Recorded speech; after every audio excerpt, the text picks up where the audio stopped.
Bismillahirrahmanirrahim. Assalamualaikum warahmatullahi wabarakatuh. Innal hamdalillah nahmaduhu wa nasta'inuhu wa nastaghfiruh wa na'udzu billahi min shururi anfusina wa min sayyiati a'malina. Man yahdihillahu fala mudilla lahu wa man yudlil fala hadiya lahu. Asyhadu an la ilaha illallah wahdahu la syarika lahu. Asyhadu anna Muhammadan 'abduhu wa rasuluh. اللهم صل وسلم على نبينا محمد وعلى آله وصحبه ومن سار على نهجه واقتفى بآثاره ودعا بدعوته واستنى بسنته إلى يوم الدين أما بعد. Alhamdulillah, syukur kepada Allah SWT. Kita dapat bertemu pada pagi ini untuk meneruskan pengajian kitab Mukhtasar Al-Bidayah wa Nihayah karangan Al-Hafiz Abul Fida Ismail bin Kathir, diringkaskan oleh Syekh Ahmad Al-Khani. Baik, jadi kita sambung pada perbahasan, itulah kita masuk hari ini pada perbahasan barulah, topik baru, itulah khalqi Adam alaihissalam, itulah penciptaan Nabi Adam alaihissalam. Baik, kita baca dalam buku ringkasan kita ni dulu, Mukhtasar, dan kita akan tengok apa yang disebutkan oleh Al-Hafiz Ibn Kathir dalam kitab Al-Bidayah wa Nihayah yang asal. Baik, ya. Saya balik.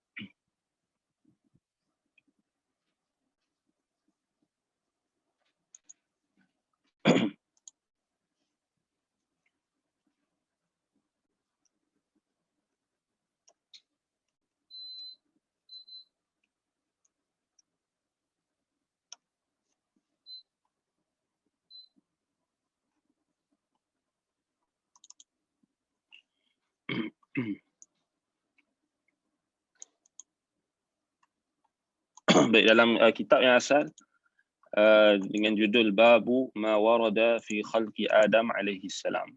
Bab pada menjelaskan apa yang sabit, apa yang disebutkan warid, apa yang datang pada kita daripada Al-Quran dan Sunnah berkenaan dengan penciptaan Adam. Itu dia punya bezalah dengan Mukhtasar kita khalqu Adam alaihi salam. Baik. Kata Al-Hafidh Ibn Kathir rahimahullah, akhbara ta'ala annahu khataba al-malaikah qailan lahum inni ja'ilun fil ardi khalifah. Jadi Allah Ta'ala telah mengkhabarkan dalam Al-Quran bahwasanya dia telah berkata-kata, telah berdialog dengan malaikat mengatakan inni ja'ilun fil ardi khalifatan. Sesungguhnya aku ingin menjadikan di atas bumi ini satu khalifah. Akhbarahum bidzalika ala sabili tanwihi bi khalqi Adam wa dzurriyyatihi. Jadi Allah Taala mengkhabarkan mereka, iaitulah malaikat, dengan perkara tersebut ala sabili tanwih bi khalqi Adam wa dzurriyyatihi. Ini untuk mengisyaratkan tentang makhluk yang Allah Taala akan cipta, itulah Adam dan zuriat keturunannya. Jadi kita dah sebut sebelum ni penciptaan seluruh makhluk, bermula daripada arash, qalam, yakni pena, kemudian kursi, kemudian langit dan bumi dan seisinya, kemudian penciptaan iblis, penciptaan malaikat, syaitan, iblis. Jadi sekarang kita sampai dah penciptaan bapa kita Adam alaihissalam dan juga penciptaan kita daripada asal Adam. Kama yukhbiru bil amri al-azim qabla kaunihi. Sebagaimana Allah Taala mengkhabarkan, yukhbaru bil amri al-azim qabla kaunihi. Jadi sebagaimana dikhabarkan kepada malaikat itu akan urusan-urusan yang besar, urusan-urusan yang agung, urusan-urusan yang penting sebelum penciptaannya. So memang ini kalau kita tengok balik, Allah Taala bila Allah Subhanahu Wa Taala nak mencipta sesuatu yang agung, setelah penciptaan malaikat dan sebagainya, maka dia akan khabarkan kepada malaikat-malaikatnya. Baik. Faqalatil malaikah sa'ilina ala wajhi al-istikshaf wal isti'lam an wajhi al-hikmah la ala wajhi al-i'tirad wa at-tanaqqus li bani Adam wal hasad lahum.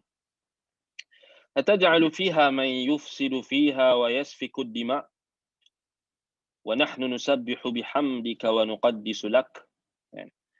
Maka malaikat pun bertanya kepada Allah, ala wajhil istiksyaf wal isti'lam, untuk mendapatkan penjelasan. Istiksyaf wal isti'lam ni untuk menyingkap apa yang terbuku dalam pengetahuan malaikat atau apa yang tak jelas bagi malaikat. So di sini menunjukkan malaikat tak tahu benda gaib, kan? Sebab dia tanya Allah Taala something yang dia nak diperlukan pengetahuan. So menunjukkan malaikat tidak mengetahui benda gaib, kan? Baik. Maksudnya tak mengetahui ilmu Allah lah. Tak mengetahui ilmu Allah, kan? Istiksyaf ala wajhil hikmah. Untuk mengetahui apa hikmah penciptaan Adam. La ala wajhil i'tiradi wa tanaqqus li bani Adam wal hasad lahum. Bukan tujuan untuk menyanggah, i'tirad, dan juga untuk merendahkan kedudukan anak Adam dan hasad kepada mereka. Bukan. So malaikat dia tak hasad kepada kita. Dia tak hasad kepada Nabi Adam dan dia tidak ada rasa nak menyanggah perintah Allah. Tetapi dia tanya untuk apa? Untuk mengetahui hikmah. Ini jawapannya. Kenapa malaikat tanya dekat Allah, "Ataj'alu fiha man yufsidu fiha wa yasfiku ad-dima'?" Kan? Adakah engkau, ya Allah, adakah engkau nak menciptakan di atas muka bumi ini golongan yang melakukan kerosakan di atasnya? Wa yasfiku ad-dima', dan menumpahkan darah-darah. Qila, kata Ibnu Katsir, alimu anna dhalika kainun bima ra'au mimman kana qabla Adam min al-jin wal bin. Wa fi riwayah wal jin wal hin atau wal hin atau al-hin wal jin atau al-hin wal bin yang kita dah sebutkan sebelum ni. Siapa yang terlepas maka dia refer balik pada perbahasan kita tentang penciptaan jin pada awal perbahasan penciptaan jin.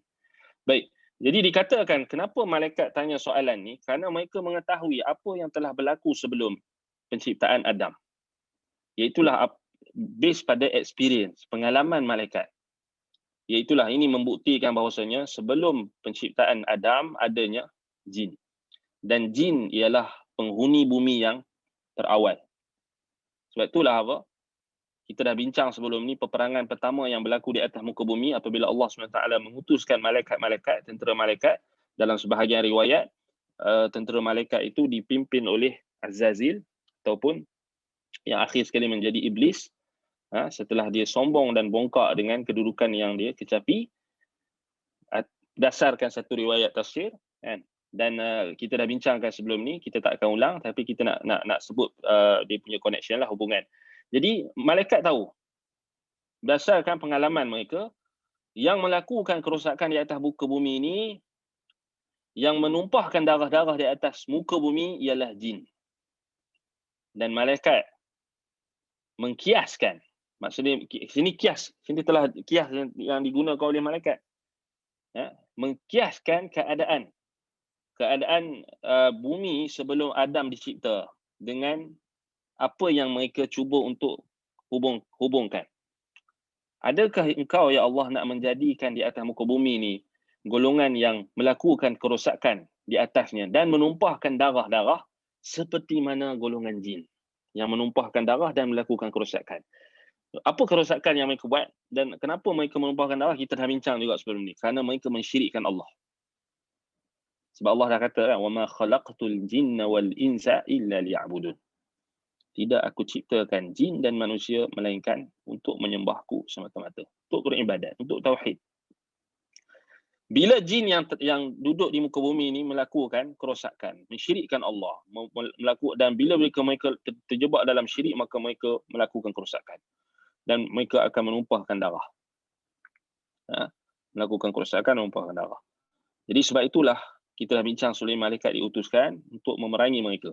Dan malaikat tahu, based pada pengalaman mereka memerangi kaum jin di atas muka bumi yang melakukan kerosakan, maka malaikat bimbang dan takut perkara yang sama akan dilakukan oleh zuriat keturunan Adam.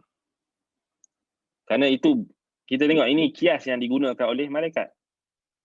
So mereka mengkiaskan sesuatu yang based pada pengalaman. So ini sebenarnya benda yang akal kita semua boleh terima. Kerana kita dilahirkan oleh Allah Subhanahu Wa Taala ada kias ni. Apa bukti dia? Apa dalil dia? Ni fitrah, akal. Dia panggil logik. Waktu kita kecil, bagi senang je, mudah je nak faham. Semasa kita kecil, cuba kita ingat balik. Dan siapa yang ada anak kecil, dia pun boleh tengok balik, dia boleh teliti balik. Macam itulah dia akan berulang. Baik, kita bagi contoh yang mudah. Waktu kita kecil, ayah dengan mak kita, abi atau umi kita, ibu dengan bapa kita, mereka akan bagi, kalau mereka nak memberikan amaran kepada kita untuk tidak melakukan sesuatu, maka mereka akan bagi contoh. Betul tak? Contoh. So mesti ada contoh. Contohnya, kita kata apa? Katakan anak kita tu main tempat tinggi, misalnya dia nak lompat, kena jatuh. Dia kena jatuh dulu. Bila dia dah jatuh, dia rasa sakit, baru dia ada experience, dia ada pengalaman, dia ada contoh, dia ada pengalaman. So bila dia jatuh daripada tempat yang tinggi tu, kemudian kita pun cakap dekat dia, terjun lagi. Kalau nak rasa sakit, terjun lagi. Dia pun tak berani, sebab dia dah ada pengalaman. Simple kan? Benda simple, benda yang kita nampak lah, benda ni boleh jadi contoh ke? Ya, benda macam ni boleh jadi contoh. Selalu kita akan buat benda yang sama kan? Maksudnya dia ada experience, dia ada pengalaman. So kalau dia tak ada pengalaman, macam mana dia nak rasa tak pernah rasa sakit. Satu kadang-kadang kita kata biar dia buat dulu. Biar bagi dia jatuh, bagi dia rasa sakit. Bila dia dah rasa sakit, dia tak mau ulang lah. Sebab dia tahu dia ada pengalaman, dia sakit. Contoh. Itu contoh yang paling mudah lah nak bagi tahu. So benda ni memang Allah Ta'ala dah bagi. Allah dah bekalkan pada kita semua. So kita akan tengok misal, kita akan tengok contoh. Jangan jadi macam orang tu tengok tu, dia gini dia buat jenayah macam ni, dia masuk dalam penjara, tengok tu, dia akhir sekali nama dia tak nama dia buruk, nama keluarga dia buruk. Okey, kita pun bagi tahu, jangan buat macam ni, nanti masa depan akan kelam kan. Walaupun kita kata, walaupun pada hakikatnya ialah kalau dia dah tersalah dan terlanjur masuk penjara, dia boleh bertaubat lagi kan. Itu yang betul lah, kita tak bagi dia berputus asa. Tapi kita bagi pengajaran. Jangan jadi macam dia, jangan jadi. Itu benda yang kita kata apa? Kita semua ada. Demikianlah juga makhluk yang Allah Ta'ala sebutkan malaikat. Mereka benda yang sama sebab mereka makhluk. So, mereka ada pengalaman yang terdahulu, kemudian mereka jadikan pengalaman terdahulu dikiaskan dengan apa yang mereka fikirkan tentang akan datang. Baik, kita akan tengok nanti. Kemudian, qala inni a'lamu ma la ta'lamun. Allah Ta'ala jawab dekat malaikat. Sesungguhnya, aku lebih mengetahui apa yang kalian tidak ketahui. So di situ Allah zahirkan ilmunya. Allah zahirkan keagungannya, keilmuannya yang tertinggi. Alimul ghaibi wasyahadah, yang mengetahui benda yang ghaib dan benda yang nyata. Allamul ghuyub, yang mengetahui, yang sangat-sangat mengetahui perkara-perkara yang ghaib, yang tidak dinampak oleh makhluk-makhluknya. Dan mengetahui ya'lamu ma fi sudur. Dia mengetahui apa yang ada di dalam isi hati dan dada-dada makhluknya, termasuk malaikat. A'lamu minal maslahatil rajihah fi khalqi haula'i ma la ta'lamun. Maksud ayat ni, sesungguhnya aku mengetahui apa yang maslahat yang akan aku jadikan, maslahat yang rajih, maslahat yang berat, maslahat yang besar, yang aku jadikan pada penciptaan mereka, iaitulah anak Adam dan zuriat keturunannya, yang kamu tak tahu, yang kamu malaikat tak tahu. Apa maksudnya? Kata ulama tafsir, ai sayujadu minhumul anbiya wal mursalun was-siddiqun wasyuhada thumma bayyana lahum syarafa Adam alaihim fil ilmi faqala wa 'allama Adam al-asma' kullaha. Baik. Maksud ayat ini, Allah Ta'ala beritahu dekat malaikat, aku lebih mengetahui maslahat, kebaikan yang aku nak ciptakan, nak aku jadikan pada makhluk ini yang aku nak cipta, Adam dan zuriat keturunannya, yang kamu malaikat kamu tak tahu. Kerana kamu hamba, kerana kamu makhluk, kerana kamu adalah hamba aku. Apa maksudnya? Iaitulah akan didapati di kalangan mereka itu, akan aku keluarkan daripada zuriat keturunan Adam ini nabi-nabi, rasul, utusan-utusanku, siddiqun, dan juga orang-orang yang benar, wasyuhada, dan orang-orang yang mati syahid berjuang di atas jalanku pada setiap zaman, syuhada. So, tengok, ini hikmahnya. Akan ada di kalangan mereka siapa? Nabi-nabi, para rasul, siddiqun, syuhada. Ini hikmah. Kenapa Allah Ta'ala ciptakan Adam? Ya Allah zahirkan, Allah singkap hikmah ini di hadapan malaikatnya. Yang malaikatnya tidak tahu. Inni a'lamu ma la ta'lamun. Kemudian Allah Subhanahu Wa Ta'ala menjelaskan kepada malaikat-malaikat tentang kemuliaan Adam berbanding mereka. Adam lebih mulia berbanding mereka dalam ilmu. Faqala, kemudian Allah kata, wa'allama Adam al-asma'a kullaha. Dan Allah mengajarkan Adam al-asma', yakni nama-nama, kullaha. Qala Ibn Abbas, ya hadhihi al-asma' allati yata'arafu biha an-nas. Iaitulah nama-nama yang manusia mengenali sesama mereka dengan nama-nama tersebut. Nama-nama binatang, nama-nama benda, nama-nama yang ada di muka bumi, benda yang ada di muka bumi. Allah ajar. Kemudian kata pengarang, arba'u tashrifat li Adam. Apa kelebihan dan keutamaan Adam alaihissalam berbanding dengan makhluk Allah yang lain, termasuk malaikat? Yang pertama, khalquhu lahu biyadihil karimah. Yang pertama, Allah ciptakan Adam ini dengan tangannya yang mulia. Allah cipta Adam dengan tangannya yang mulia. So, macam mana tangan Allah ni? Apa bahas kita dah bincang sebelum ni. Sifat-sifat Allah yang bersifat khabariyah. Sifat khabariyah wajib kita imani tanpa kita takwil, tanpa kita ta'til, tanpa kita tashbih dan juga tamthil. Ataupun kita tafwid. Dan itu kalau siapa yang nak tahu tentang perbahasan ni boleh cari dekat Facebook, Facebook. Cuba cari berkenaan dengan daurah kitab Al-Hafiz Al-Zahabi, beriman dengan tangan Allah. So boleh rujuklah kat situ, perbahasan dia panjang, berapa majlis. So kitab tu kita alhamdulillah kita berjaya khatamkan kitab Al-Hafiz Al-Zahabi rahimahullah berkenaan dengan beriman dengan tangan Allah. So apa maksud tangan Allah tu kan? So boleh cari dekat Facebook lah. Baik, wa ta'lim, anda tak pasti ada atau tak dekat YouTube. Tapi dekat Facebook anda ada, type saja nama anda tu, type saja kitab beriman dengan keluar kot insya-Allah. Sekarang mudah kan, kita tak perlu nak ulang kan, kita boleh bagi tahu. Baik. Yang itu yang pertamalah, Adam ni keistimewaannya ialah Allah ciptanya dengan tangannya.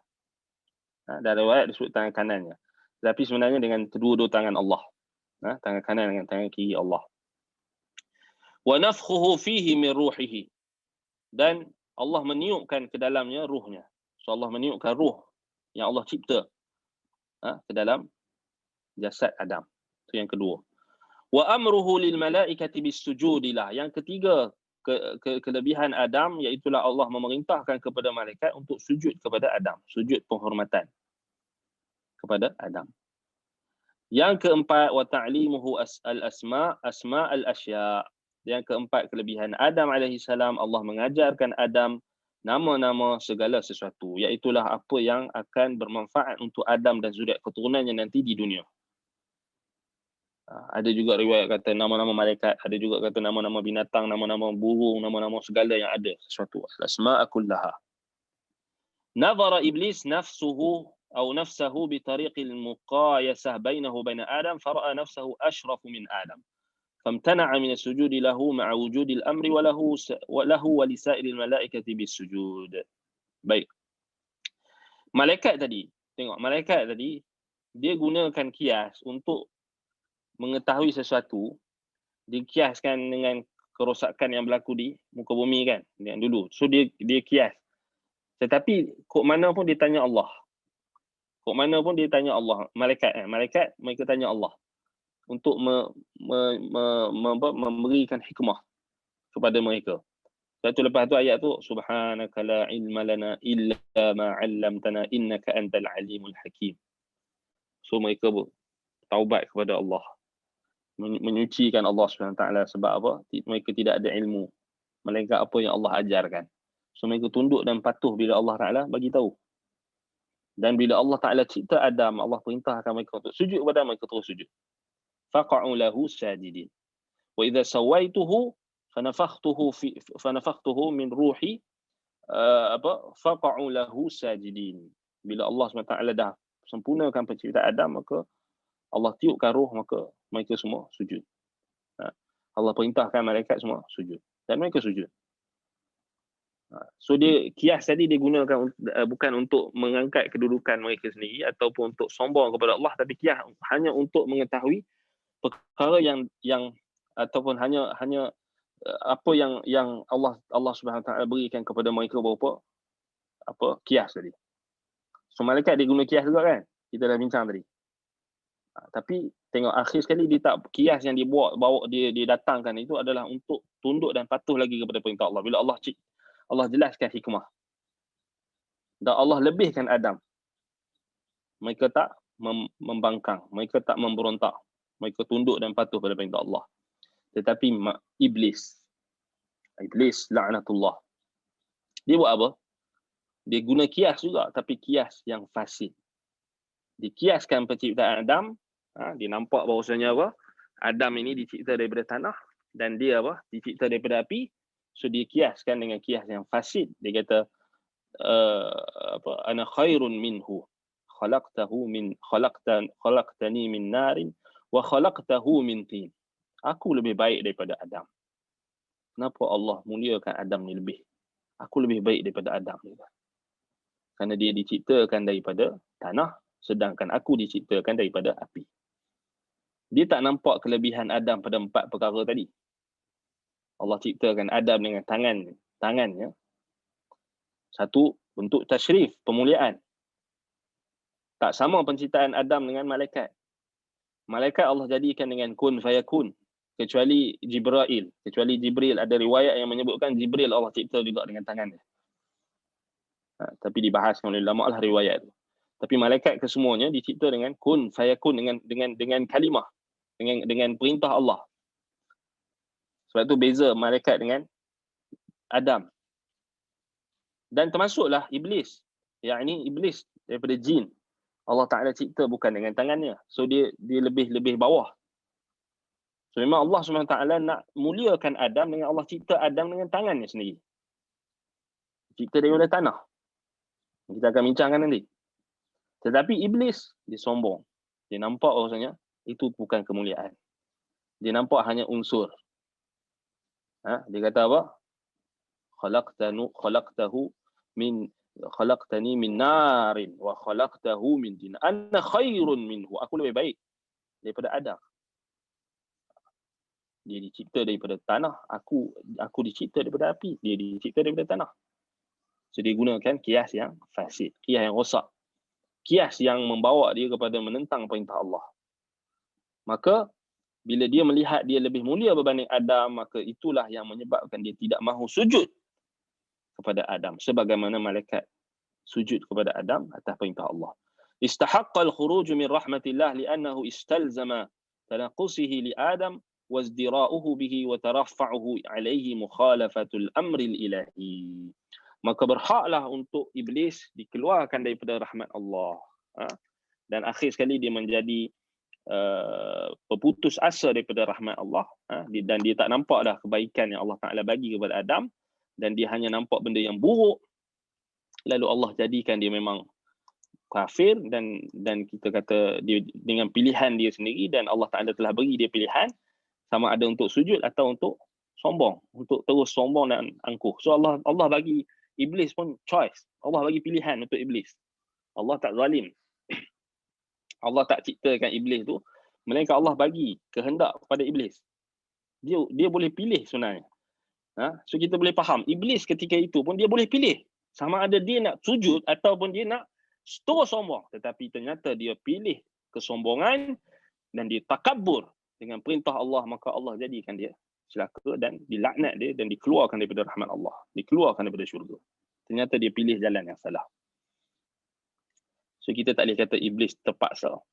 Allah paksa dia ke tak? Allah bagi dia pilihan. Kan Allah kata usjudu li Adama.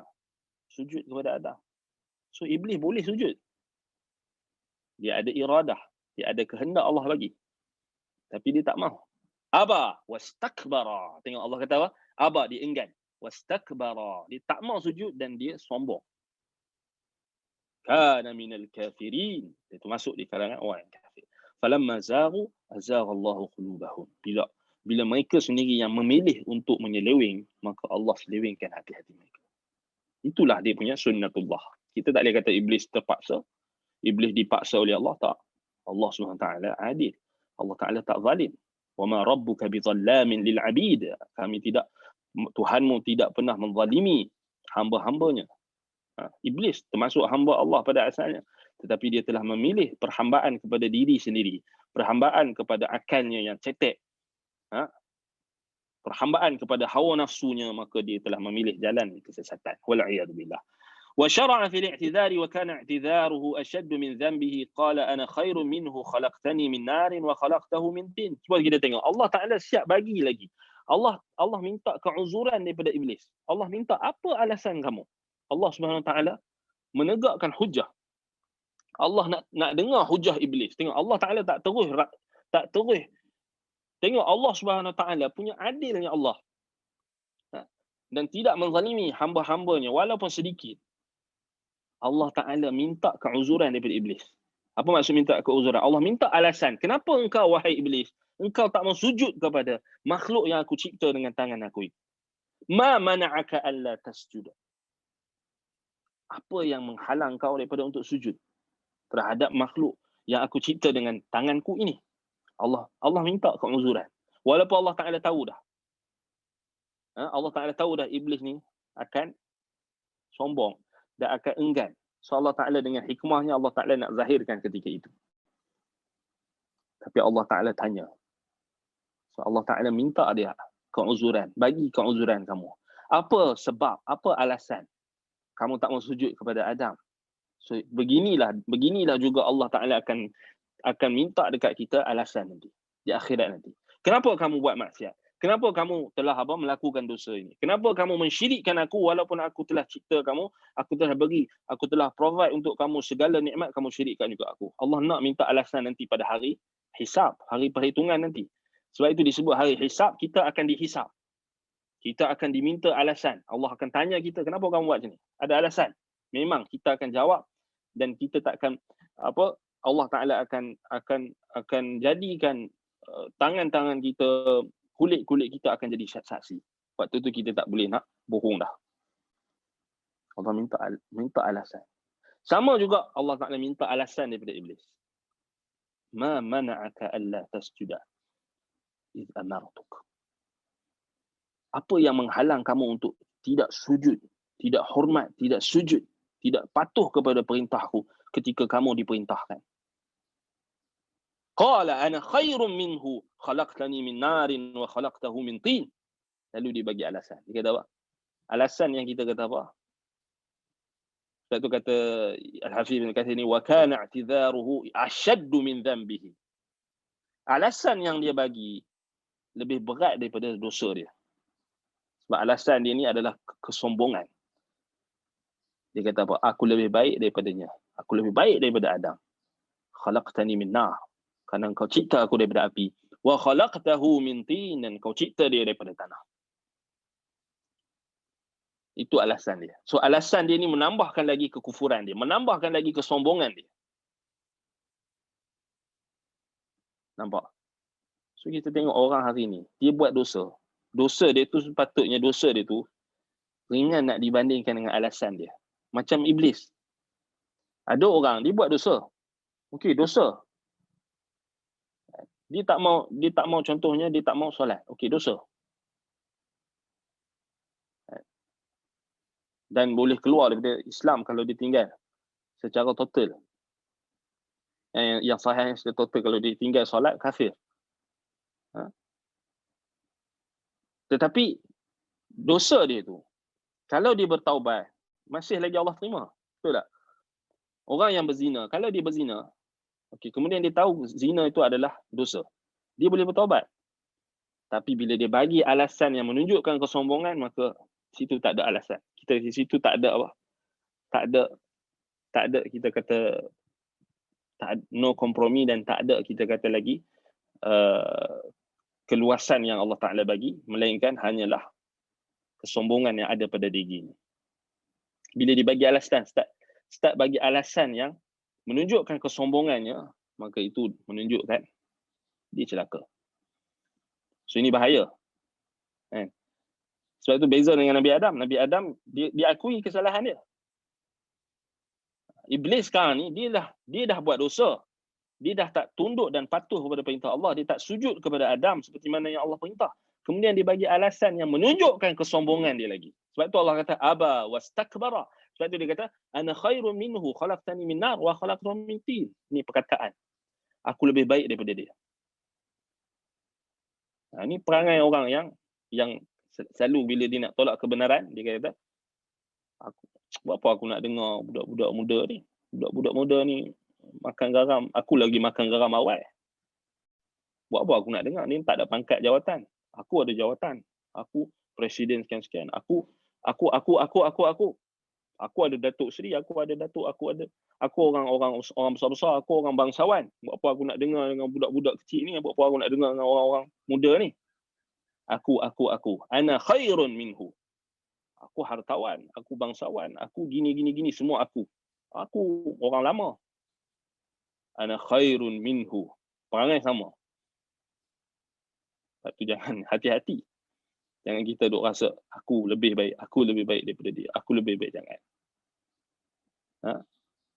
Itu adalah sifat dan perangai iblis yang menghalang dia untuk tunduk dan patuh kepada perintah Allah. Wal'iyadzu billah.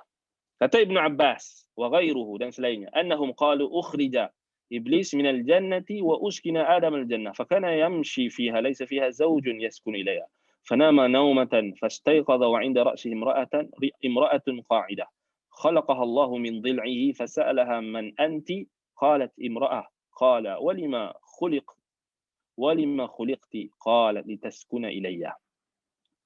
Baik. Daripada Ibn Abbas dan selainnya dikatakan dikeluarkan iblis daripada syurga dan ditetapkan Adam di dalam syurga ketika itu.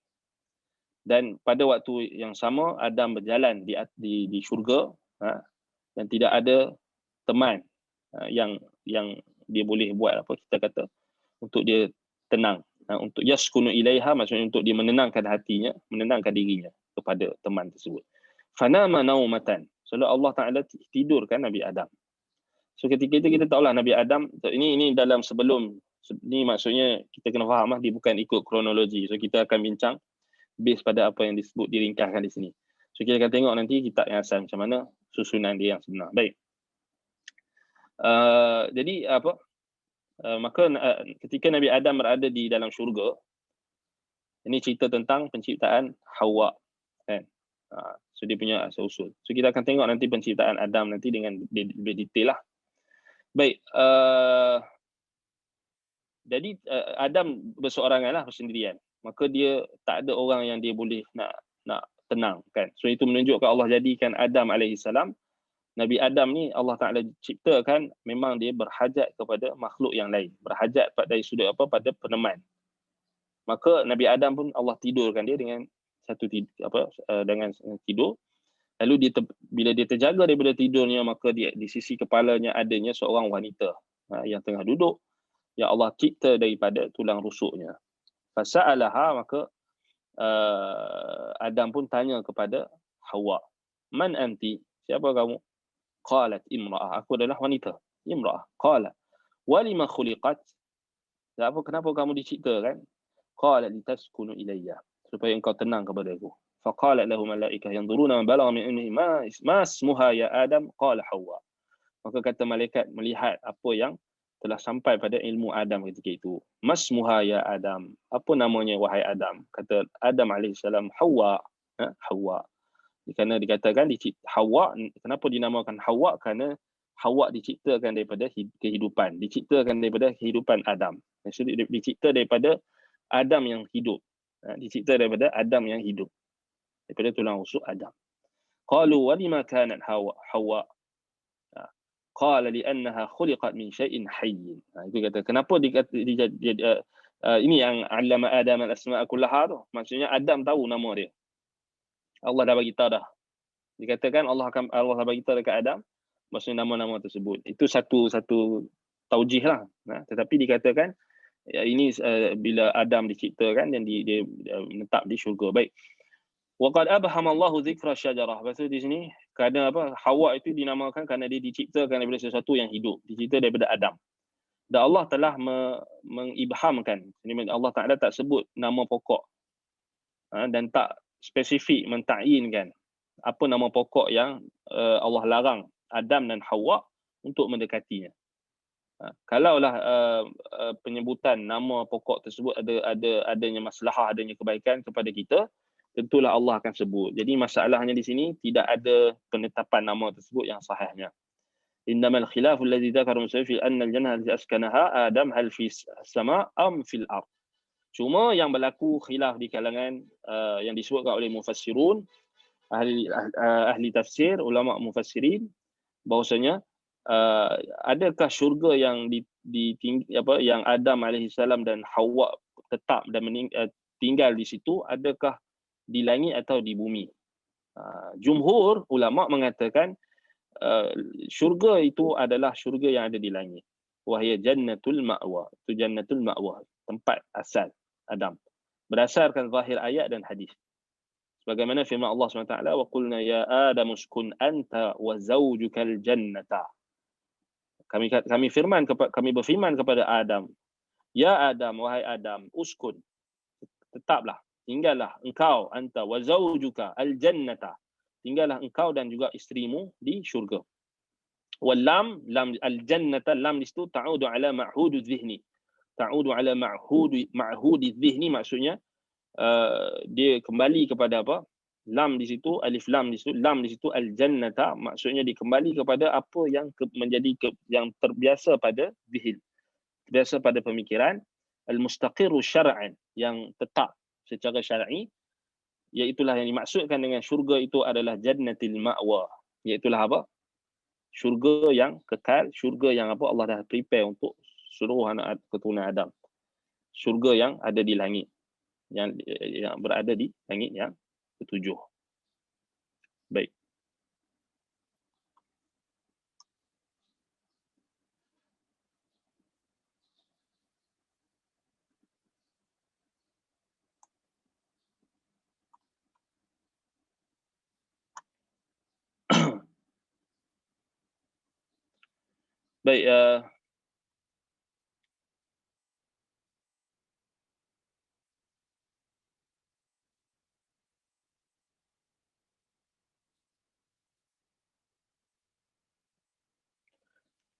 Baik, jadi jumhur ulama kata syurga itu adalah syurga di langit. Bukan syurga yang ada di dunia. Syurga di dunia maksudnya kebun-kebun dan juga tanaman-tanaman yang indah. Kebun-kebun yang indah. So, kerana jannah itu dari sudut bahasa juga bermaksud kebun-kebun. Bermaksud apa dia, kebun yang dipenuhi dengan pohon-pohon. Sebab itu adanya berbeza tafsiran. Tetapi jumhur ulama mengatakan syurga yang Adam dan Hawa tinggal dan menetap itu adalah syurga yang ada di langit. Kemudian diturunkan mereka. Baik. Dan dalilnya lagi seperti apa yang dikatakan oleh Nabi Musa AS ketika berdebat dengan Nabi Adam. Ala ma akhrajtana wa nafsaka minal jannah. Atas sebab apa dikeluarkan engkau dan dikeluarkan diri engkau dan kami dan engkau daripada syurga. Wa Abi Hurairah qala Rasulullah sallallahu alaihi wasallam yujma'u Allahu an-nas fayaqumu al-mu'minun hina tuzlaf lahum al-jannah fayatuna Adam yaqul ya abana istaftah lana al-jannah faqul hal wa hal akhrajakum min al-jannati illa khati'atu abikum. So disebutkan hadis ini panjang tentang bagaimana Allah Taala pada maksudnya Allah akan himpunkan manusia nanti, kemudian orang beriman mereka akan diperlihatkan syurga. Kemudian mereka akan datang kepada Adam untuk minta syafaat. Hadis syafaat. Kepada kami syurga ini. Kemudian kata Nabi Adam, bukankah disebabkan kamu dikeluarkan daripada syurga ni adalah disebabkan oleh dosa bapa kamu? Itulah akulah, dosa aku.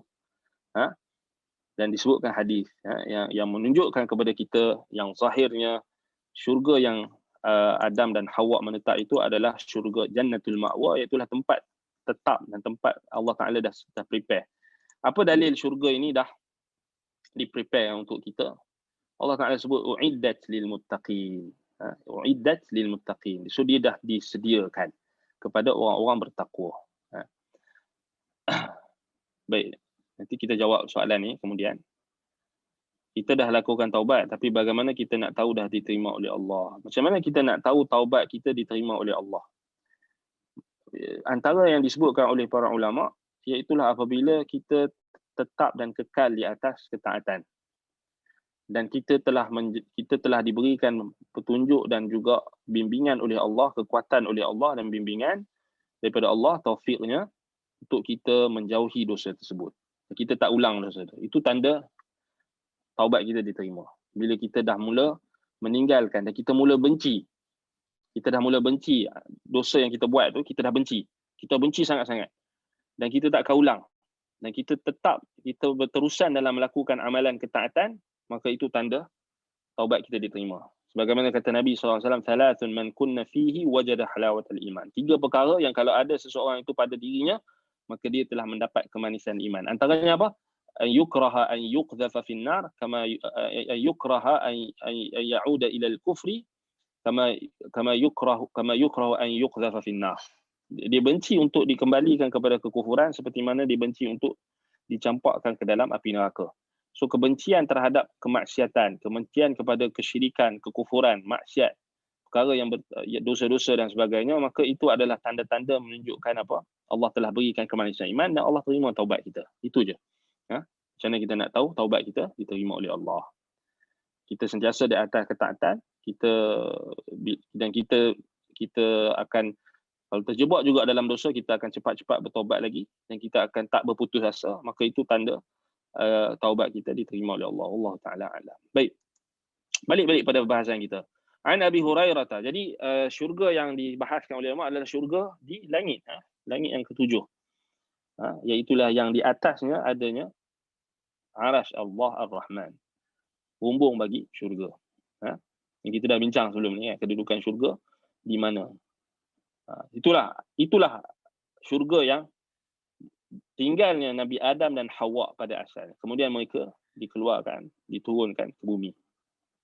Disebabkan oleh dosa mereka. Dan atas hikmah Allah.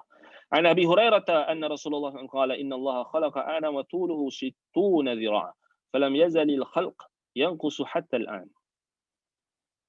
Daripada Abu Hurairah radhiyallahu anhu katanya bahwasanya Rasulullah SAW bersabda, inna Allah khalaqa Adam wa tuluhu 60 dhira'a. Sesungguhnya Allah mencipta Adam tingginya 60 dhira'a, 60 hasta. Dan falam yazalil khalq yanqusu hatta al-an. Setelah itu anak-anak zuriat keturunan Adam, makhluk-makhluk, bahkan lebih umum, makhluk-makhluk maka makin berkurang ketinggian mereka sampailah sekarang, sampailah zaman Nabi itu, sampailah zaman kita. Asalnya tinggi Nabi Adam tinggi 60 hasta. So kalau kita kalkulate 60 hasta, kalau ikut hasta standard kita sekarang ni lebih kurang 30 meter kalau ikut standard kita punya hasta.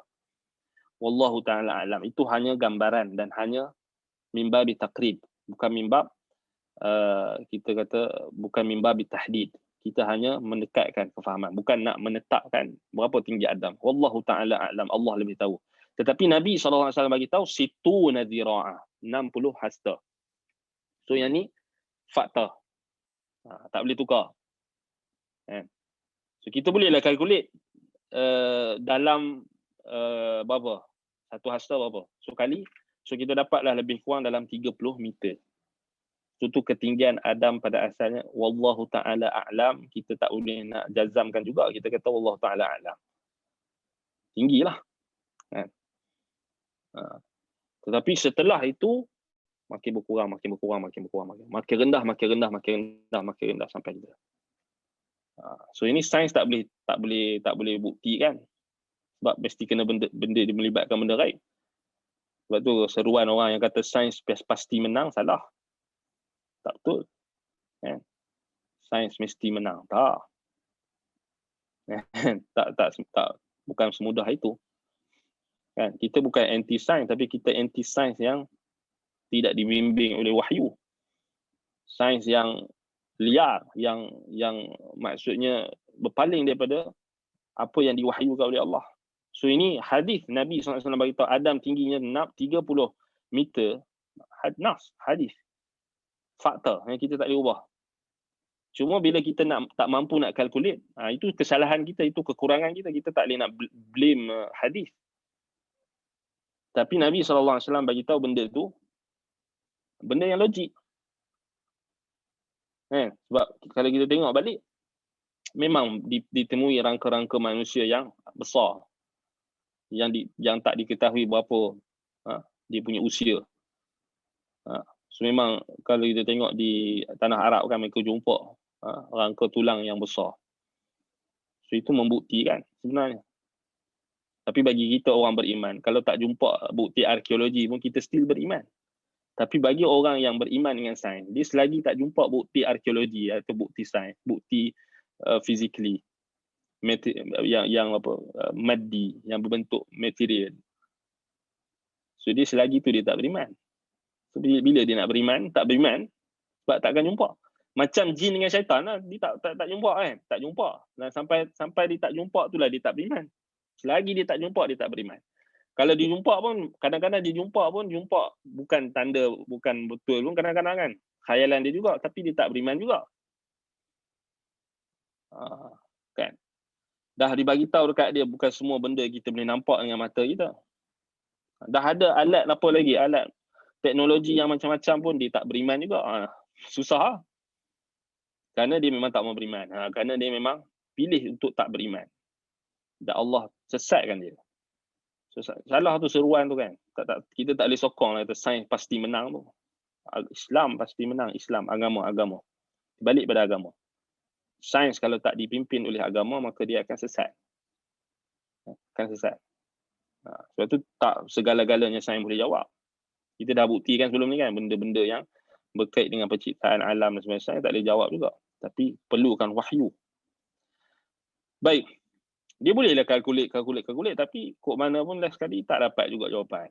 Kan? Dia hanya dia punya teori, dia punya gambaran. Kan? Wa 'an Ibn Abbas anna Allah qala ya Adam inna li hurman bihayali 'arshi atau haraman bihayali 'arshi fantaliq fabni li fihi baitan fatuf bihi kama tatufu malaikati bi'arshi wa arsala Allah lahu malakan fa'arrafahu makana wa 'allamahu al-manasika. Baik. So macam ketinggian Nabi Adam tadi kan. Kita kata, kalaulah binatang macam yang besar-besar yang wujud macam dinosaur dan sebagainya. So dinosaur yang paling tinggi, contohnya katakan dinosaur apa yang tengkuk panjang tu. Apa benda nama dinosaur? Baik, ni kita nak jawab macam mana kita nak faham isu ni. Sebab orang yang tak beriman dengan Nabi Adam, ataupun dia tak beriman dengan kewujudan Nabi Adam, ateis dan sebagainya, so dia orang akan bawa lah dinosaur kan. So dia orang beriman dengan dinosaur tu. Kita pun tak tahu dia orang nak jadi apa, nak jadi anak Adam kan, nak jadi anak dinosaur kan. Itu yang jadi dinosaur tu, dia ganas kan, jadi liar, jadi nak makan orang, nak bunuh orang je kerja kan. Sebab dia nak jadi anak dinosaur kot, kita nak jadi anak Adam. Dia nak jadi anak dinosaur, nak jadi anak binatang. So kalaulah kewujudan dinosaur tu ada, tak mustahil lah kan, kita kata tak mustahil. Dinosaur ni mungkin, baik, yang paling tinggi lah kalau kita dapat yang sekarang ni, yang paling tinggi yang teguk panjang tu 18 meter katakan. Baik, Adam 30 meter. So maksudnya binatang tu mungkin level anjing kan. Anjing tinggi sikit, anjing besar sikit kan. Macam tu lah. Anjing ataupun binatang-binatang, yalah. Ya, bayang 30 meter dengan 18 meter. Macam harimau macam tu lah kan. Anjing ke singa macam tu lah. Kan, unta ke kan, macam tu je lah kan? Ataupun unta yang rendah sikit kan. So kita kata itu kita punya taujih kita, macam mana kita nak faham kan. Kalau dinosaur wujud lah kan. Tapi kita bukan nak diperintahkan untuk beriman dengan dinosaur sampai nak pergi cari dia punya fosil tu sampai bersusah payah kan. Buatlah kajian tapi jangan menafikan. Yang first ni yang Quran sebut, Nabi Adam dulu kan. Dia pergi cari dinosaur dulu, kemudian Nabi Adam alaihissalam yang Allah perintah ikut apa dia, sunnah Nabi Adam, bertaubat, akui dosa, ikut sunnah bagi zuriat keturunan Nabi Adam, sayyidu waladi Adam, penghulu bagi anak Adam semuanya Nabi Muhammad SAW, dia tak mau. Dia nak ikut penghulu dinosaur. Dia nak ikut sunnah dinosaur. Sunnah dinosaur makan orang, zalimi orang, melawan, macam binatang lah. Apa dia, kita balik kepada kemanusiaan lah. Kata nak balik kepada manusia, balik kepada kemanusiaan. Itu kemanusiaan itu kepada sunnah Adam. Sunnah zuriat keturunan Adam, sunnah penghulu bagi anak Adam ni Nabi Muhammad SAW. Sayyidu waladi Adam, penghulu anak-anak Adam Muhammad, bukannya balik pada dinosaur.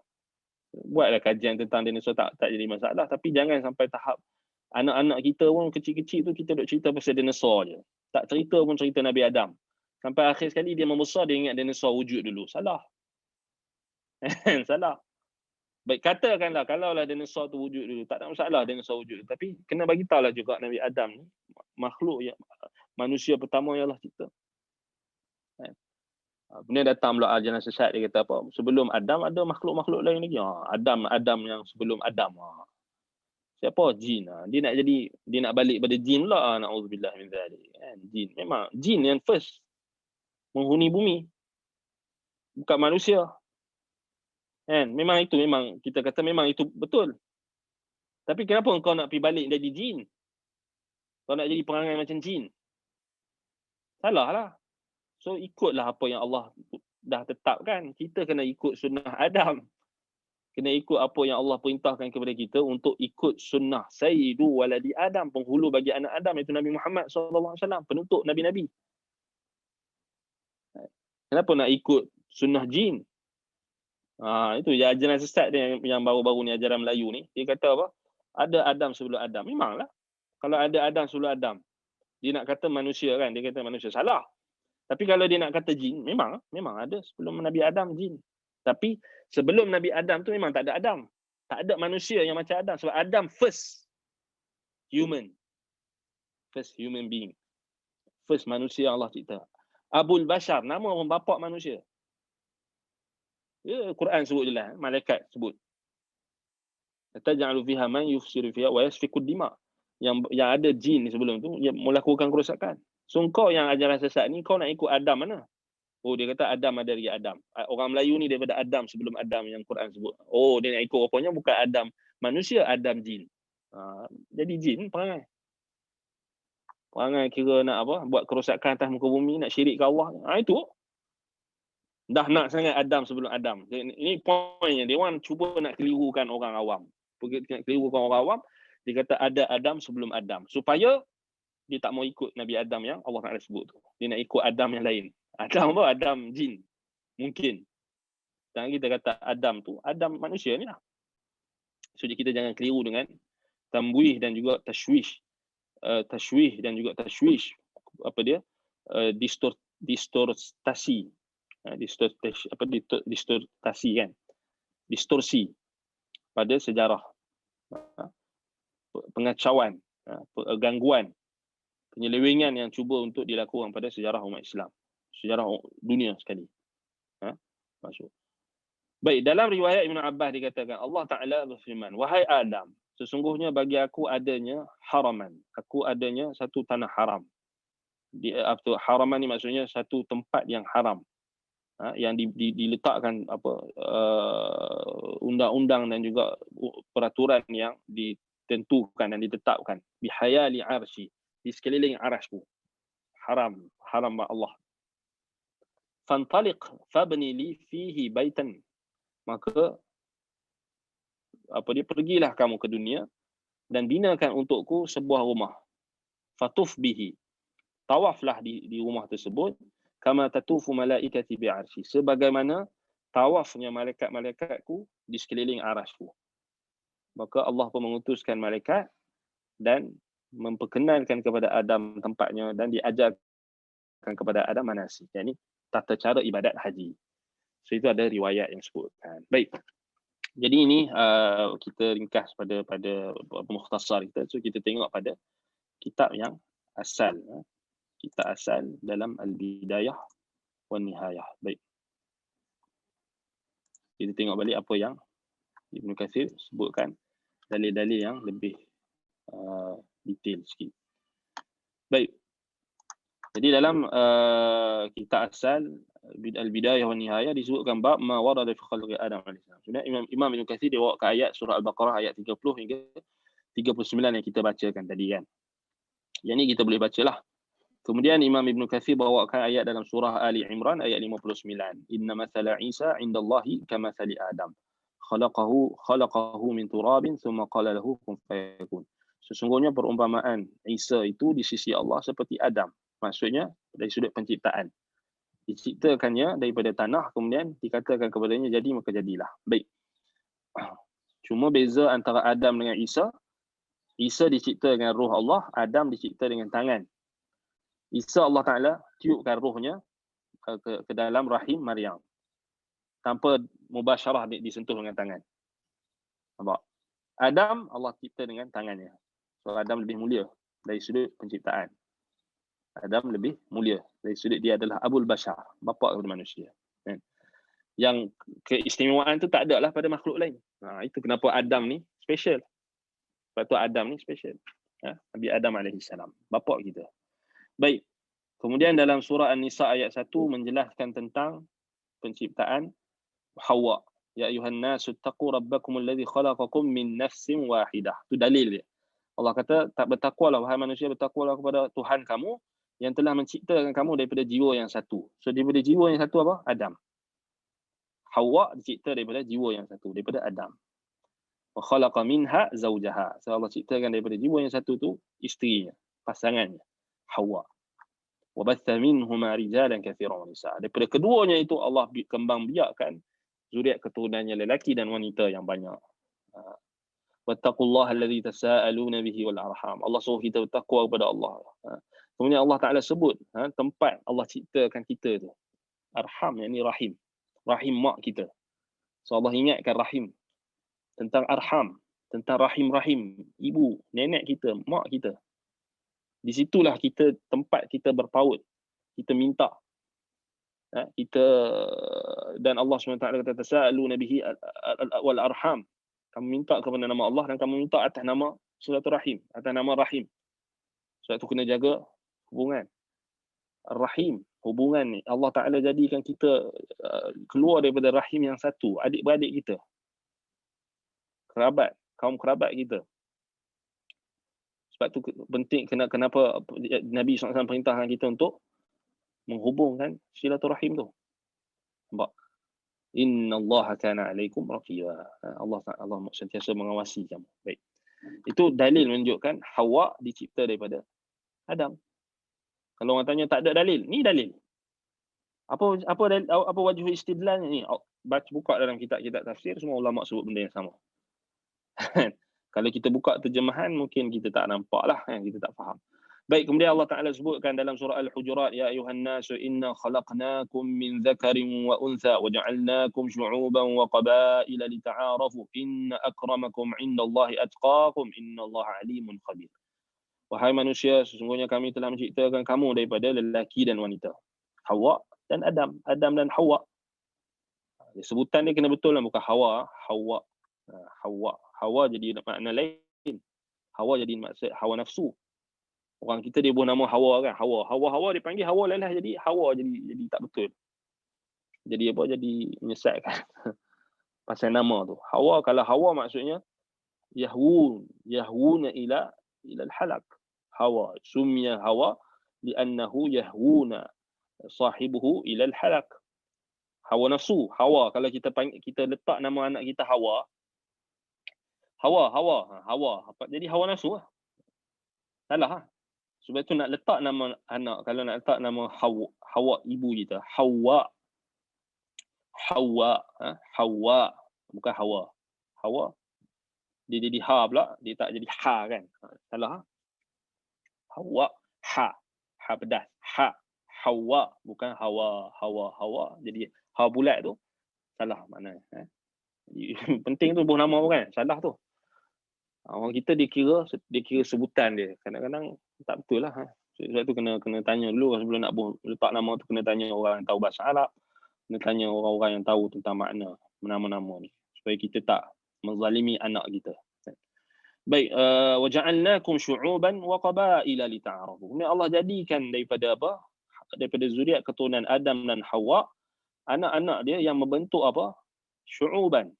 Yakni membentuk bangsa-bangsa, membentuk kabilah-kabilah. Lita'arafu. Supaya mereka saling berkenalan antara satu sama lain. Supaya boleh tertegaknya perintah Allah untuk mereka menyambungkan silaturahim. Lita'arafu. Kemudian Allah kata, inna akramakum indallahi atqakum. Yang paling mulia di kalangan kamu di sisi Allah adalah orang yang paling bertakwa dalam kamu. Baik, yang itu kita akan bincangkan lepas pada Adam dan Hawa telah diturunkan ke bumi. So kita akan bincangkan insya-Allah dengan spesifik. Baik. Maksudnya kita akan bincangkan, sebab tu kenapa kita akan bahas dengan agak detail macam mana lepas Nabi Adam Hawa telah turun tu. So, ini selalu kita jarang dengar. So kita akan detailkan maksudnya macam mana siapa anak-anak Nabi Adam yang kekal, anak Nabi Adam yang siapa yang meninggal, siapa yang kemudian macam mana dia boleh berkembang, kemudian daripada perkembangan tu datangnya zuriat-zuriat keturunan Adam yang kita kata qawailan syu'ub, yang kita akan bincangkan nanti insya-Allah. Tapi kena sabarlah, kita akan sampai pada waktunya. Baik. Kemudian dalam surah Al-A'raf Allah kata apa? Wallazi khalaqakum min nafsin wahidah wa ja'ala minha zawjaha liyaskuna. Suatu dalil. Allah jadikan dan dia menciptakan kamu daripada jiwa yang satu, Adam. Jadi Hawa dicipta daripada Adam, tulang rusuk. Sebab tu kita kena faham bila riwayat yang sebut tulang rusuk tu sahih lah. Sebab dia sama macam Quran sebut. Riwayat tu sahih. So tak perlu kita nak macam ada orang sebab dia dah terlampau dah kena syubhat feminis kan. Feminism. So dia tak mau. Dia kata kau boleh dia nak nafikan. Dia nak kata wanita ni dicipta secara sendirian. Kononnya dia kata nak adil. Dia nak adil. Kemudian bila dia tengok balik, orang perempuan kena zalim, kena gini. Kemudian dia nak ubah ayat Quran. Mana boleh? Kan? Kelemahan dalam masyarakat, kekurangan dalam masyarakat tak menghalalkan engkau untuk menukar ayat-ayat Allah. Tak menghalalkan engkau untuk menukar prinsip-prinsip agama. Kan? Tak menghalalkan engkau untuk menukar fakta. Dia cuba untuk cari, dia kata ini Israiliyat, ini salah. Ini memang ulama terima. Tak ada khilaf di kalangan salaf. Tak ada mana-mana sahabat Nabi yang ingkar benda ni. So dia ijma' sebenarnya. Bila ijma' kau kena terimalah. Tak ada juga penindasan kepada wanita. Tak ada. Yang digembar-gemburkan oleh feminis. Tak ada. Kecuali kalaulah ada benda riwayat tu memang jelas palsu. Memang tak terimalah. Kita tak terimalah. Kan? Tapi ni riwayat dia sahih. Kan? Bahkan Quran sebut. Walladzi khalaqakum min nafsin wahidah. Daripada jiwa yang satu. Wa ja'ala minha zawjaha liyaskuna. Dan Allah jadikan daripada jiwa yang satu itu, yakni Adam, pasangannya, isterinya Hawa, liyaskuna. Supaya dia tenang. Itu kita kena tekankan. Kan? Seorang isteri, dia adalah asalnya adalah tempat untuk suaminya merasa tenang. Demikianlah juga suami dengan isteri pada suami pada isteri, untuk tempat dia berpaut dan tempat dia tenang. Ni macam mana nak dapat ketenangan? Taatilah perintah Allah. Itu ketenangan yang hakiki. Bukannya kamu ikut hawa nafsu kamu. Menikah kemudian ikut hawa nafsu. Menikah kerana hawa nafsu awal-awal tu. Bukan kerana ketaatan kepada Allah. Bila awal menikah tu dah niat tak betul, maka Allah Ta'ala tak bantu. Kemudian berlakulah masalah dan sebagainya. Kemudian dia pergi salah agama. Tak, salah diri kamu. وَمَنْ وَجَدَ خَيْرًا فَلْيَحْمَدِ اللَّهِ وَمَنْ وَجَدَ غَيْرَ ذَلِكَ فَلَا يَلُومَنَّ إِلَّا نَفْسَهُ. Kalau siapa yang dapat kebaikan, maka hendaklah dia memuji Allah, hendaklah dia mengucapkan alhamdulillah. Barang siapa yang dapat keburukan selain daripada kebaikan, janganlah dia mencela melainkan dirinya sendiri. Dah kau sendiri yang tak jaga suami, tak jaga penampilan, tak jaga hak-hak sebagai isteri, tak jaga hak pada Allah. Blame yourself. Jangan kau cari dalil agama, kemudian kau yang buat salah, kau pergi cari dalil agama. Kau ubah dalil agama. Kau tuduh agama. Kau tuduh Nabi. Kau tuduh isteri-isteri Nabi dengan tuduhan yang sesat, tuduhan yang jahat. Betul tak? Dia ada bad experience, dia ada pengalaman dark experience ke bad experience ke black experience ke, pengalaman gelap ke, pengalaman buruk ke, apa benda ke, nightmare ke, mimpi ngeri ke apa ke, dengan keluarga dia ataupun dengan suami dia, dengan keluarga dia, kemudian dia pergi salah, dia blame semua orang. Salah lah. Engkau patutnya kena muhasabah diri. Apa yang kau dah buat? Pertama sekali, hubungan kau dengan ketaatan kau kepada Allah. Bukan kau asyik nak salah orang. Ini masalah feminis ni. Masalah dia ada kekurangan. Kemudian dia nak blamekan kekurangan tu pada, dia nak generalize kan. Ini salah. Ini kita marah ni. Kan?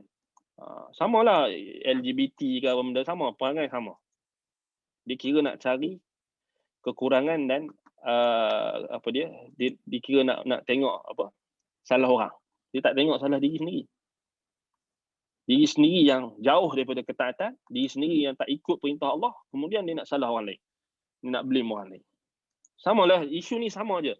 Kalau kau ada masalah dengan suami kau yang poligami kemudian zalimi kau, jangan kau blame poligami.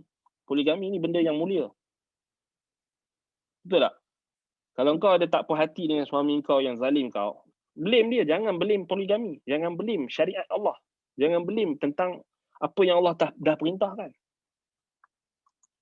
Jangan kau nak cari kelemahan pada benda lain, sedangkan kelemahan pada diri kau sendiri kau tak muhasabah.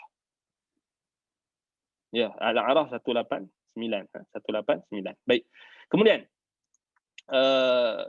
itu kita kena faham lah kan. Sebab dia pakai feminis ni macam itulah, feminis ni. Gerakan feminism ni memang macam itulah. Dia memang asyik dia nak cari salah Islam. Itulah. Dia, hakikat dia macam itulah kan. Wallahul musta'an. Baik, dia tak pernah tengok dia punya salah diri sendiri. Semua benda dia nak tengok salah orang. Kalau dia nak salah suami dia ke, okey juga. Tapi dia pergi salah apa? Semua suami orang. Semua suami orang.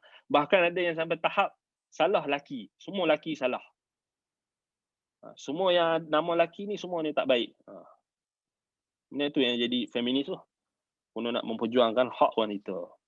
Wallahul musta'an. Ini sesat. Wal'iyadzubillah. Baik.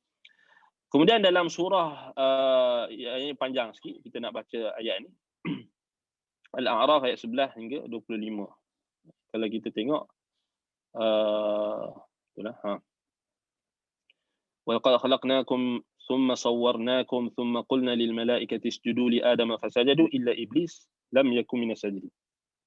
Sini dalam surah Al-A'raf ayat 11 hingga 25. So Allah Ta'ala ceritakan, kami ciptakan kamu, kemudian kami bentuk kamu. Sawwarnakum.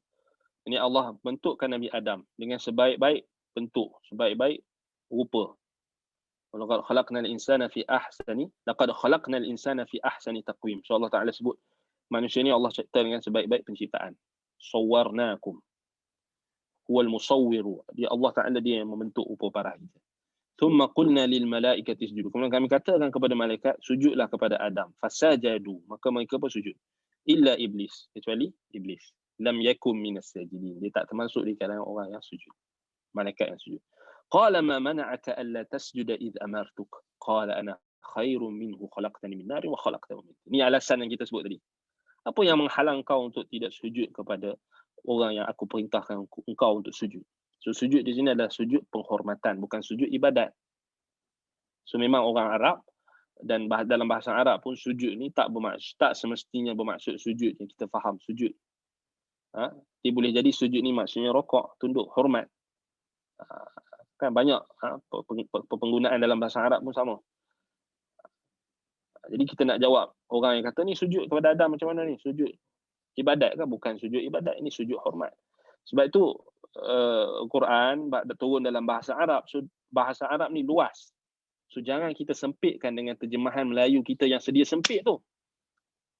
Dia jadi macam isu baru-baru ni lah. Isu dia kata ada di kalangan Rasul di kalangan wanita. Apa dalilnya? Tengok dalam surah An-Nahl. Allah Ta'ala sebut Tengok dalam surah apa dia, Al-Qasas, Allah Taala kata, "Wahayna ila ummi Musa fardi'i." Kami wahyukan kepada ibu Musa untuk menyusu apa? Menyusukan Musa.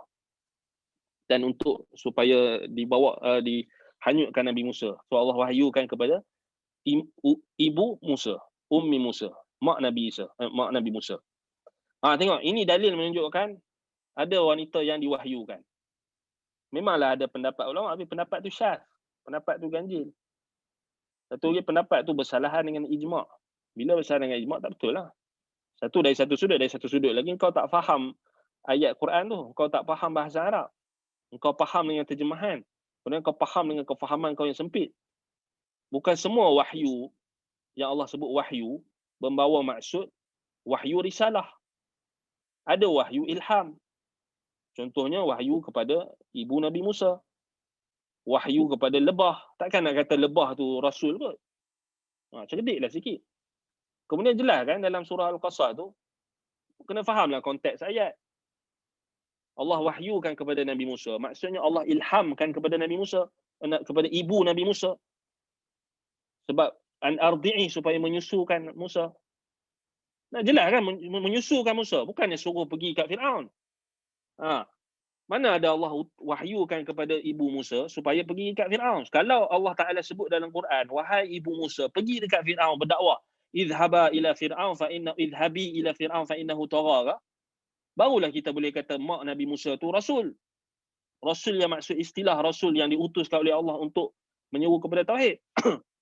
Masalahnya bukan. Masalahnya Allah Taala sebut wahyu di situ, konteksnya adalah apa? Wahyu ilham. Wa auhayna ila ummi Musa an ardi'i. Kami wahyukan kepada, ilhamkan kepada ibu Musa supaya menyusukan Musa. Dan sebelum ayat sebelum itu supaya menghanyutkan Musa. Tugas keibuan. Takkan kita nak kata ibu Nabi Musa ni rasul? Alah. Maryam, Allah wahyukan malaikat untuk menyampaikan apa? Berita tentang kelahiran Nabi Isa. Yang Nabi Isa tu rasul. Rasul yang hakikat. Rasul kita kata yang diutuskan kepada kaumnya, kepada Bani Israel. Kalau ibu Nabi Musa atau ibu Nabi Musa dan ibu Nabi Isa ini Maryam rasul, sudah tentulah Allah suruh mak Nabi Musa dengan mak Nabi Isa ni pergi buat Firaun. Tak payah utus Nabi Musa dah, tak payah utus Nabi Isa. Cerdiklah sikit. Ni ada geng-geng liberal jugalah. Dia duk bawa syubhat, dia kata ada rasul di kalangan wanita.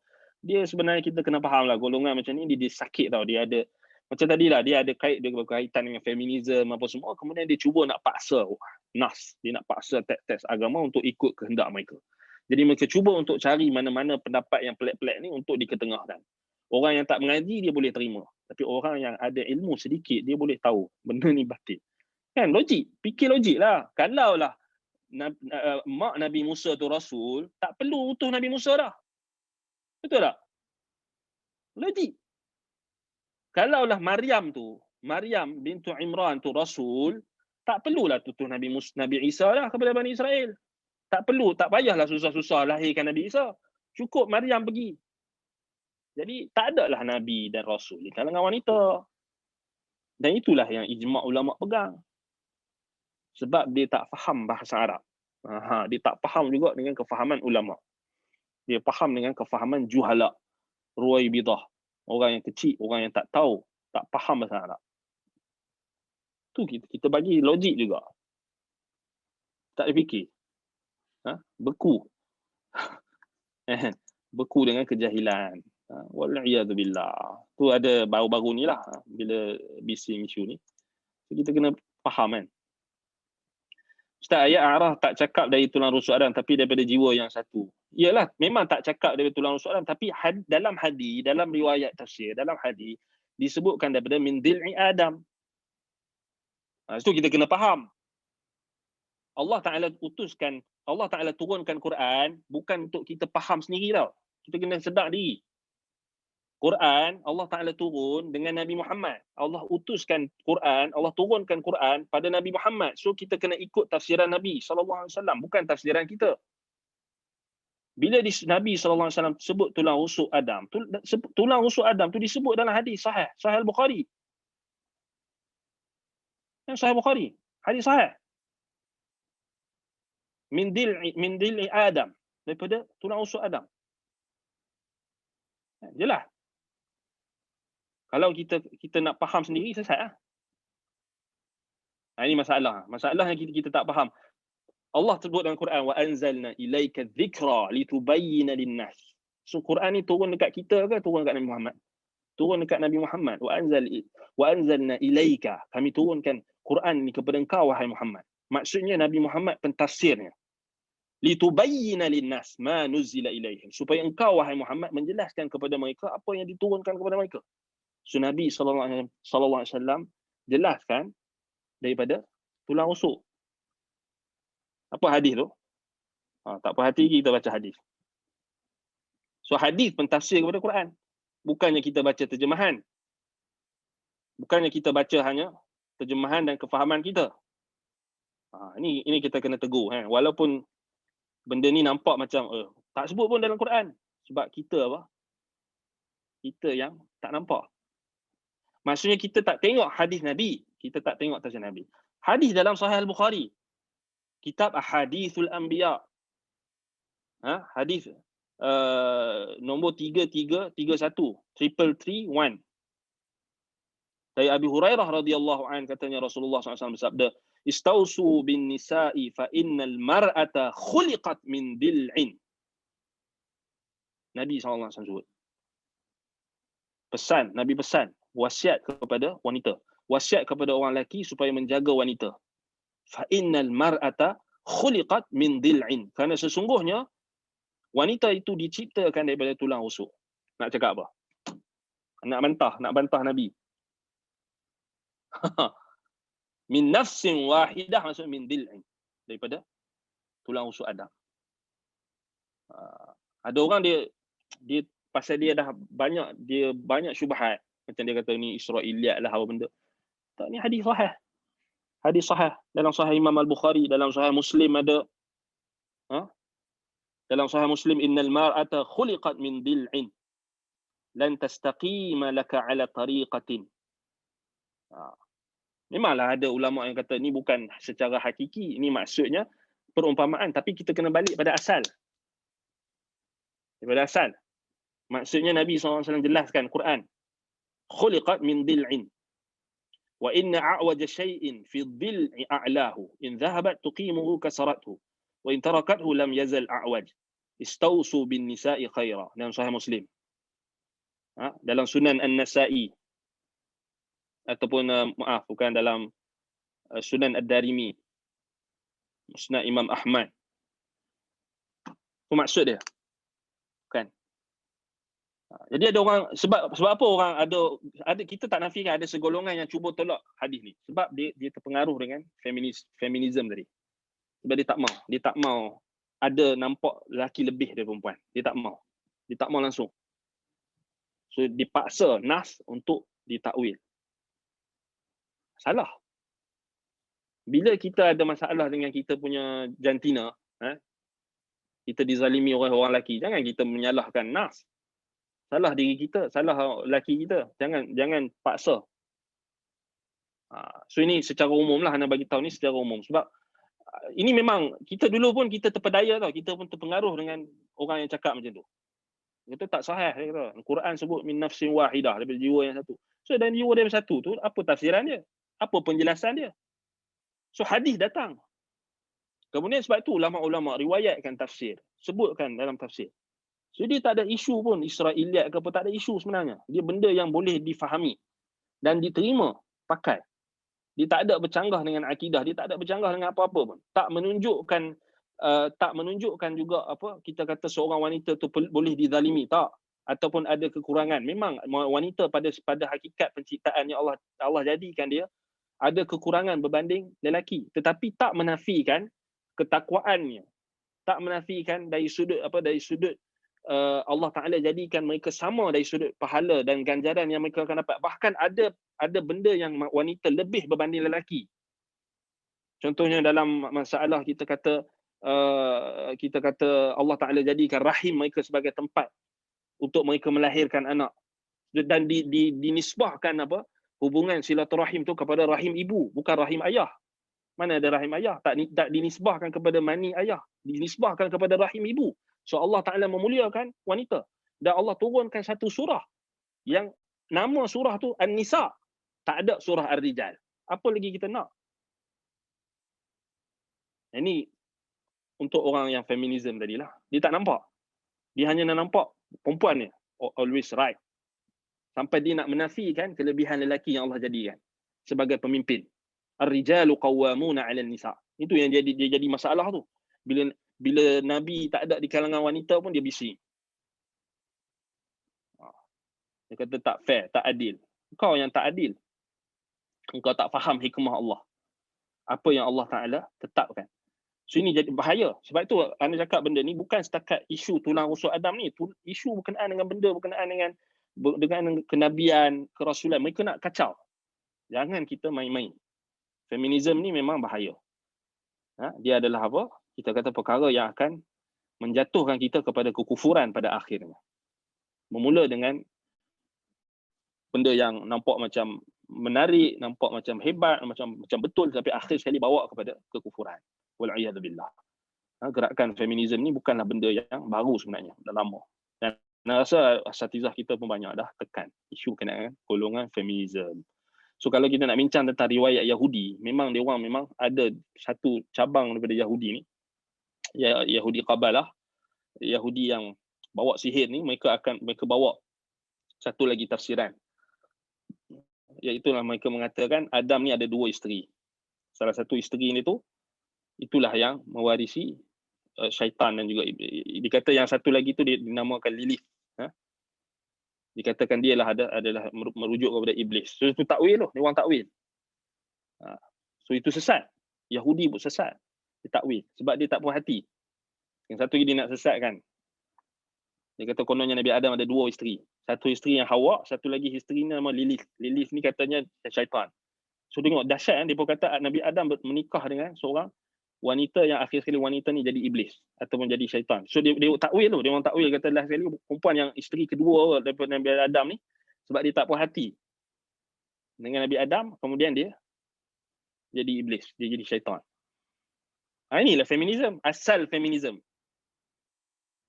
Dia pun bukan nak ikut Hawa, dia pun nak ikut apa? Lilith. Itu ada tu dalam Yahudi. Mereka ada Yahudi yang kita kata mistik ni. So dia orang ada takwilan mereka. Feminism sebenarnya bukan kembali kepada Hawa, ibu kita, tapi mereka kembali kepada fahaman Yahudi tadi. Yang ditakwil, kata Nabi Adam ada dua isteri. Salah, tak betul. Sesat. Bahkan pendapat yang kufur. Bertentangan dengan Al-Quran. Dengan sunnah. So kita kena faham. Sebab itu dalam hadis memang jelas tulang rusuk. Walaupun ada takwilan ulama kata maksudnya Nabi buat perumpamaan. Tapi pada hakikatnya kalau kita tengok balik dalam tafsir-tafsir, diambil daripada mana? Min nassin wahidah, daripada jiwa satu tu, diambil daripada bahagian rusuk Adam. Bahagian rusuk Adam. Itulah yang diriwayatkan oleh ulama-ulama tarikh kita, ulama Islam. Kalaulah benda tu ada masalah, sudah tentulah mereka yang terawal akan bantah.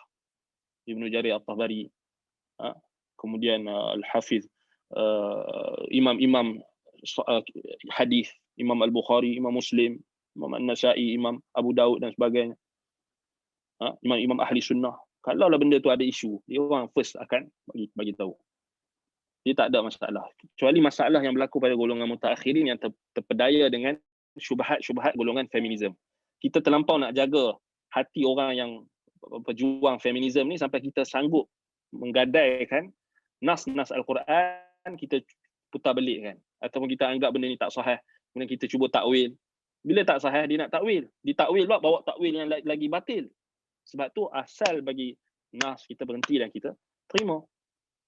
Bukan kita i'tirad, kita nak menyanggah dengan kita bawa kononnya ini tafsiran yang tak betul lah, Israiliyat lah apa. Salah.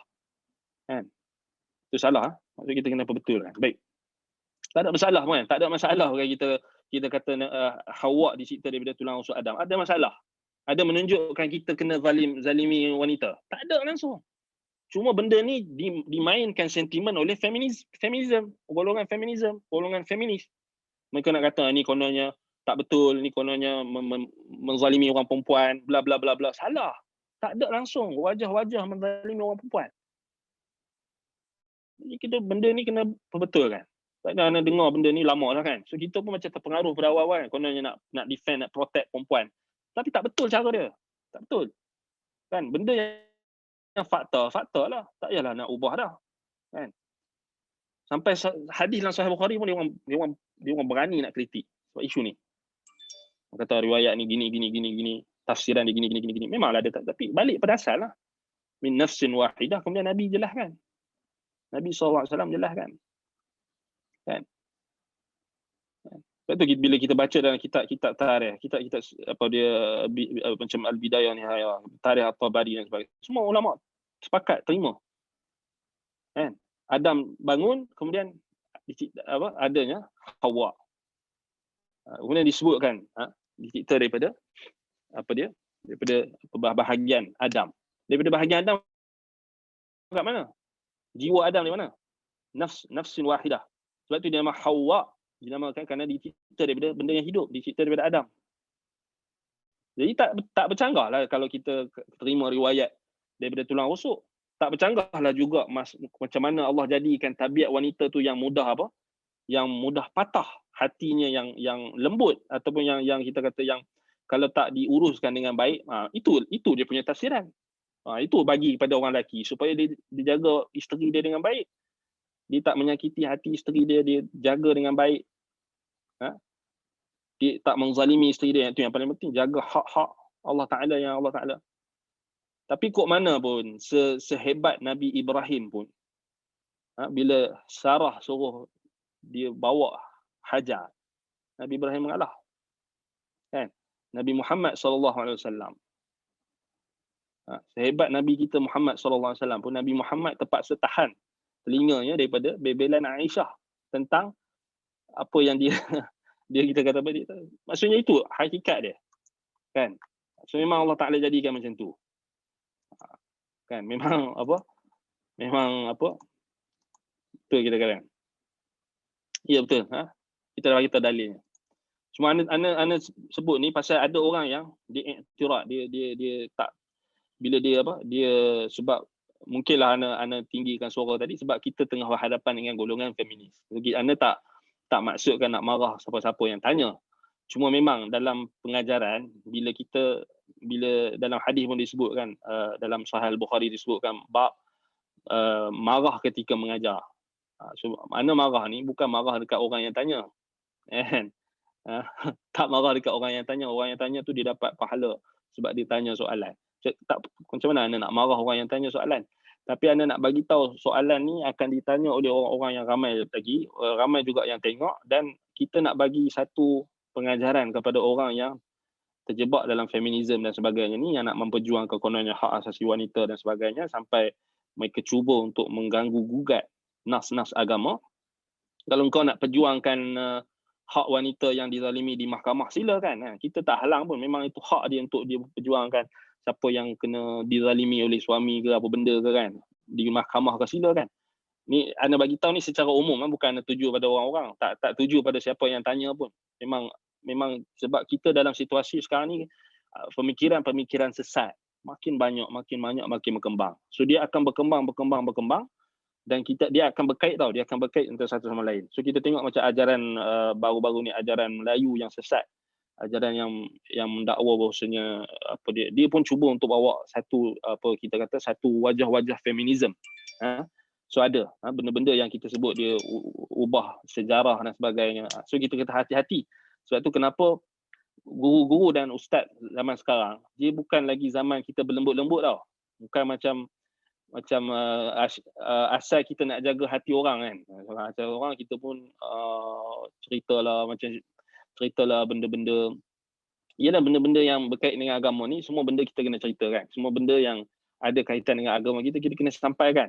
Dan janganlah sampai tahap kita langsung tak tahu dan kita tak mengingatkan murid-murid kita tentang bahaya ajaran-ajaran sesat ni, sampai kita duk dilamun dengan kita punya dunia sendiri.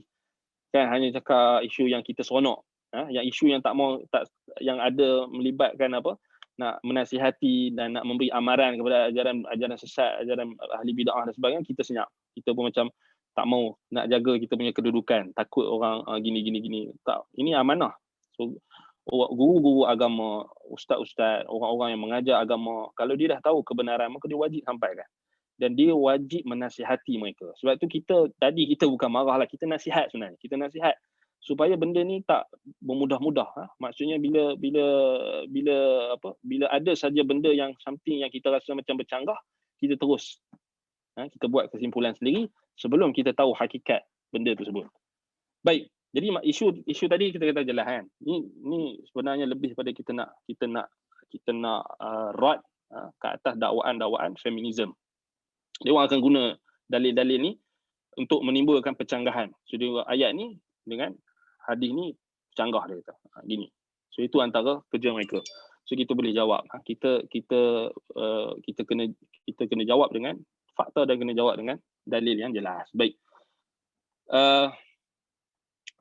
Qala fahbit minha fama yakunu laka an tatakabbara fiha fakhruj innaka minas saghirin. So kemudian Allah Taala perintahkan iblis supaya turun daripada syurga. Fama yakunu laka an tatakabbara fiha. So tak layak bagi orang yang ada kesombongan duduk di dalam syurga. Tak layak. Orang yang ada. Sebab tu Nabi kata la yadkhulul jannata man kana fi qalbihi mithqala dzarratin min kibrin. Tidak akan masuk syurga orang yang ada di dalam hatinya sebesar zarah sombong, perasaan sombong. Wal'iyadzubillah. Bukan main-main. Sebab iblis disebabkan kesombongannya dia dihalau daripada syurga. Sebab tu Allah kata fahbit minha fama yakunu laka an tatakabbara fiha. Tak boleh. Tak layak bagi orang yang ada sombongan untuk duduk dalam syurga. Sebab tu dia dikeluarkan. Adam selamat. Walaupun Adam dikeluarkan juga, tapi Adam akan kembali. Dengan zuriat keturunan dia akan dikembalikan Allah. Adapun iblis dia takkan dikembalikan, dia akan masuk dalam neraka, kekal dalam neraka selama-lamanya. Wal'iyadzubillah. Lepas tu kata lagi fakhruj innaka minas saghirin. Keluarlah daripada syurga, sesungguhnya engkau di kalangan orang yang kecil, yang hina. Qala anzirni ila yaumi yub'atsun. Kemudian jawab iblis, berikan aku penangguhan sehingga hari kebangkitan. Baik, kita dah habis waktu 11.20 dah, ada kelas lepas ni, kelas Ustaz Adli kalau tak salah.